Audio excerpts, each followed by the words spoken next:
जाओगे? नहीं। ऐसा चीटिंग क्यों हो रहा है? एम्पायर मिला हुआ है। घूस खा है, घूस। उसको बोनस नहीं दिया जा रहा है। 4 पॉइंट है उसमें 2 पॉइंट दिया जा रहा है। ये कहाँ से रूल है? ये खेल कबड्डी में ऐसा कोई रूल ही नहीं बना है। 4 पॉइंट है उसको 2 पॉइंट कहाँ? कौन से ऐसे इंडिया में तो ऐसा बना ही नहीं रूल। कहाँ बना है? 4 है इसको 2 नहीं दिया जाता।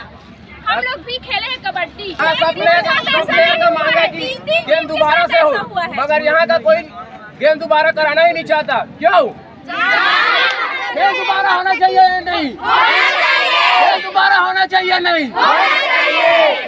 एम्पायर गलत है, चीटिंग हुआ है पूरा यहाँ पर। तो आप लोग अगले साल और आएंगे खेलने के लिए? आप लोग अगले साल और आएंगे खेलने के लिए? छत्तीसगढ़ ओलंपिक खेलने के लिए आएंगे? हमारी मांग है, हमारी मांग है एम्पायर, एम्पायर। आप लोग आएंगे अगले साल ओलंपिक खेलने?